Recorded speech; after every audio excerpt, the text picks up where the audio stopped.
Question 1, class 9 Duff and Dot, page number 310 রয়েছে first summative ইভলিউশনের model set 4। তো এই model সেটটির সিন, আনসিন এবং গ্রামার পার্টের সমাধান দেওয়া হবে। আর বলে রাখবো, আগের যে সেটগুলি রয়েছে সেগুলির সমাধান ইতিমধ্যেই আপলোড করা হয়েছে, ডেসক্রিপশন বক্স এবং এন্ড স্ক্রিনে প্লেলিস্ট রয়েছে, দেখে নিতে পারো।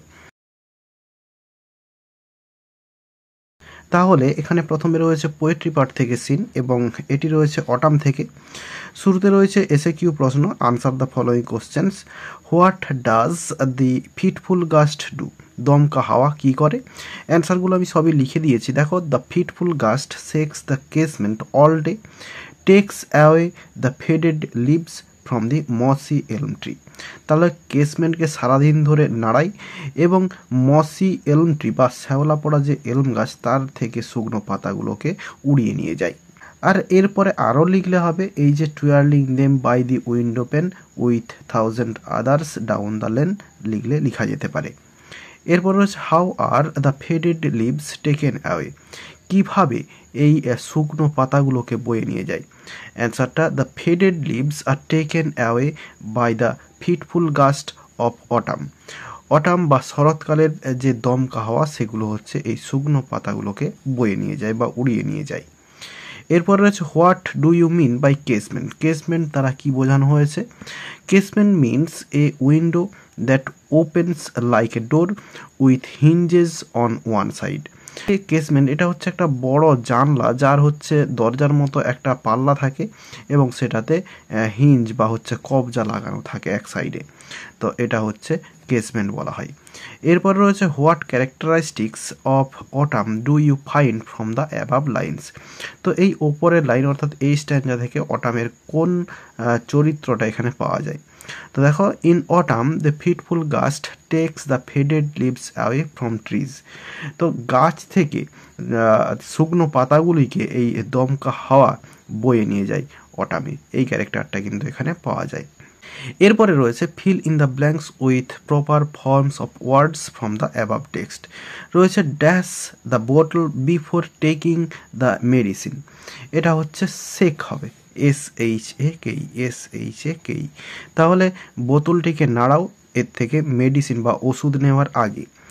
এরপরে রয়েছে a rolling stone gathers no.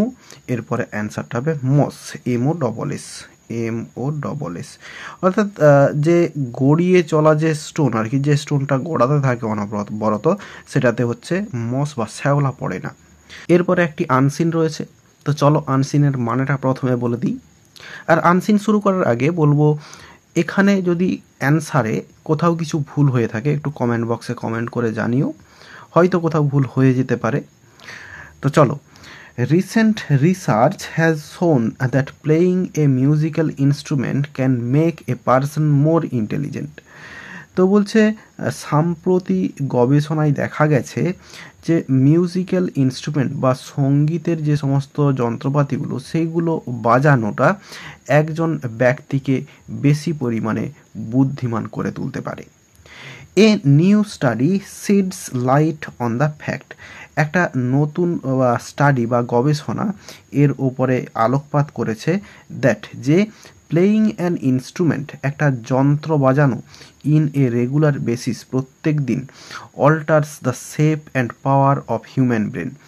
একটি মানুষের যে মস্তিষ্ক তার শেপ এবং তার যে ক্ষমতা সেটাকে হচ্ছে বদলে দিতে পারে। অ্যান্ড মে বি ইউজফুল এবং কার্যকরী হতে পারে in their by to improve memory অর্থাৎ স্মৃতিশক্তি উন্নত করতে, অ্যান্ড লার্নিং স্কিলস এবং শেখার যে দক্ষতা সেটাকে বৃদ্ধি করতে। Lutz Jancke, a psychologist at the university of Zurich, Germany, has pointed out to the Daily Telegraph. তো লুটস জাংকে, যে হচ্ছে একজন সাইকোলজিস্ট জার্মানির জুরিক ইউনিভার্সিটির, তিনি উল্লেখ করেছেন এই ডেলি টেলিগ্রাফে তিনি উল্লেখ করেছেন ইট ক্যান অলসো ইনক্রিজ, এটি বৃদ্ধি করতে পারে the IQ of a child, একটি শিশুর আইকিউ বৃদ্ধি করতে পারে, অর অ্যান অ্যাডাল্ট, অথবা একজন অ্যাডাল্টের বাই অলমোস্ট 7 পয়েন্টস, 7 গুণ পর্যন্ত বৃদ্ধি করতে পারে আইকিউকে।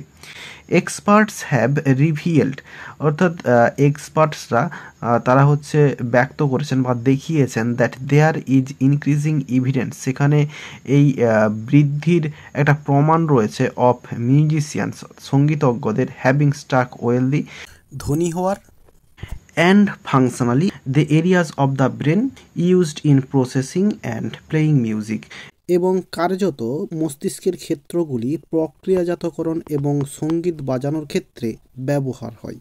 তাহলে মানেটা বললাম, এবার চলো অ্যান্সারগুলো দেখে নেব। ট্রু ফলস রয়েছে প্রথমে, playing music instrument has effect on human brains, তো মিউজিক ইনস্ট্রুমেন্ট বাজানোটা মানুষের ব্রেনে একটা এফেক্ট ফেলে, এটা হচ্ছে ট্রু হবে।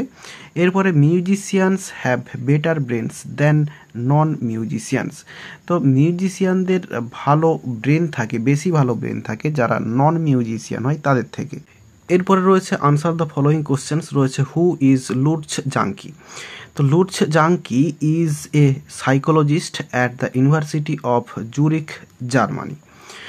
এরপর রয়েছে what has been shown by the recent research, তো রিসেন্ট গবেষণায় কি দেখানো হয়েছে।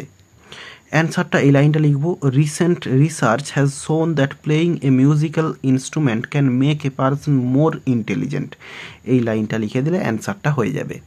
এরপর রয়েছে what is the opinion of the experts, এক্সপার্টসদের যে বক্তব্য সেটা কি, তো এখান থেকে আমরা ডিরেক্ট লাইনটাও লিখে দিতে পারি, এক্সপার্টস হ্যাভ রিভিয়েলড দ্যাট, বা এই জায়গাটায় লিখতে পারি অ্যাকর্ডিং টু এক্সপার্টস, এটাও লিখতে পারি। এরপরে দেয়ার ইজ ইনক্রিজিং এভিডেন্স, যা আছে পুরো একদম শেষ পর্যন্ত লিখে দিতে হবে, অ্যান্সারটা হয়ে যাবে। এরপর রয়েছে what do you mean by revealed, revealed দ্বারা কি বোঝানো হয়েছে। Revealed means made known to others or published or showed, এতগুলো মানে হয়, আরও মানে হয়, তো এইগুলো হচ্ছে দিলাম আমি এই টেক্সটের নিরিখে। এরপরে সেকশন বিতে গ্রামার অ্যান্ড ভোকাবুলারি পার্টে চলে যাব। শুরুতে রয়েছে fill in the blanks with prepositions, তো বলছে ওয়িং, এরপরে two illness I was absent, এখানে হবে ইন দ্য মিটিং, বা এখানে ফ্রমও করা যেতে পারে, ফ্রম দ্য মিটিং এটাও করা যেতে পারে। তাহলে ওয়িং টু ইলনেস অসুস্থতার জন্য, আই ওয়াজ অ্যাবসেন্ট আমি অনুপস্থিত ছিলাম, ইন দ্য মিটিং মিটিংয়ে, বা ফ্রম দ্য মিটিং মিটিং থেকে অনুপস্থিত ছিলাম, এটাও করা যেতে পারে। এরপরে do as directed, whom did they review, এটা হচ্ছে ভয়েস চেঞ্জ করতে দেওয়া রয়েছে, তাহলে হুমটা যেরকম রয়েছে এরকম পড়ে থাকবে হুমটা।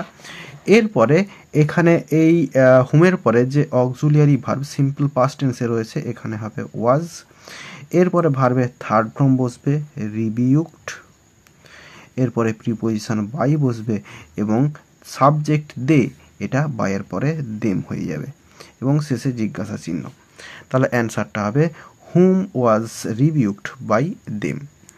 এরপর রয়েছে they said long live our leader, narration change করতে দেওয়া রয়েছে, তাহলে রয়েছে এটা অপটেটিভ সেন্টেন্স এবং এটা একটা ইচ্ছা বা প্রার্থনা বোঝাচ্ছে, তো এটা তাহলে আমরা দে সেড যেটা রয়েছে এটাকে উইশড করতে পারি, WISHED, বা এখানে এরপরে দ্যাট বসাবো লিঙ্কার, এরপরে যে সাবজেক্ট হচ্ছে আওয়ার লিডার, তাহলে এটা হচ্ছে দেয়ার লিডার হবে, দেয়ার লিডার, এরপরে মাইট লিভ লং, তাহলে অ্যান্সারটা হলো they wished that their leader might live long, তো এখানে উইশড করাটাই ভালো হবে। এরপর রয়েছে I am ever bigger than mister lion, এটা হচ্ছে ডিগ্রি চেঞ্জ করতে দেওয়া রয়েছে, তাহলে এখানে এই যে শেষে মিস্টার লায়ন রয়েছে এটাকে শুরুতে নিয়ে আসবো, মিস্টার লায়ন। এরপরে ভার্ব বসাবো, ইজ বসবে, এরপরে এই যে এভার রয়েছে এটার উল্টাটা অর্থাৎ অপোজিট নেভার করে দেব, নেগেটিভ ওয়ার্ডটা চলে আসবে নেভার, এরপরে অ্যাজ বা সো, এরপরে বিগ করব BIG, আবার অ্যাজ এরপরে আই। তাহলে অ্যান্সারটা হবে mister lion is never as বা সো বিগ অ্যাজ আই। এরপর রয়েছে the flower smiling today fades tomorrow. এটা হচ্ছে সিম্পল সেন্টেন্স করতে হবে। তাহলে এই যে দ্য ফ্লাওয়ার স্মাইলিং আমরা করব the smiling flower, SMILING, smiling flower. এরপরে এই যে টুডে রয়েছে এখানে করব অফ টুডে, এরপরে ফেডস টুমরো। তাহলে অ্যান্সারটা হলো the smiling flower of today fades tomorrow. এরপর রয়েছে coming home he began to work. এটা হচ্ছে কম্পাউন্ড সেন্টেন্সে চেঞ্জ করতে হবে। তাহলে আমরা করব হি কেম হোম, এটা পাস্ট টেন্সে রয়েছে, সিম্পল পাস্টে রয়েছে, তাহলে হি কেম হোম। এরপরে অ্যান্ড সাবজেক্ট একই, তাহলে এখানে শুধুমাত্র ভার্ব থেকে লিখে দেবো বিগেন টু ওয়ার্ক। তাহলে অ্যান্সারটা হলো he came home and began to work. এরপর রয়েছে দে ওয়ার সাইলেন্ট। এটা হচ্ছে নাউন ফর্ম করতে হবে এই সাইলেন্টের।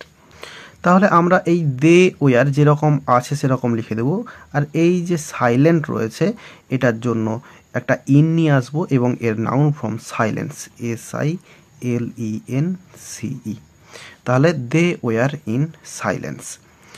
আর এরই সঙ্গে সঙ্গে এই পেজটির সিন, আনসিন এবং গ্রামার পার্টের সমাধান দেওয়া হয়ে গেল।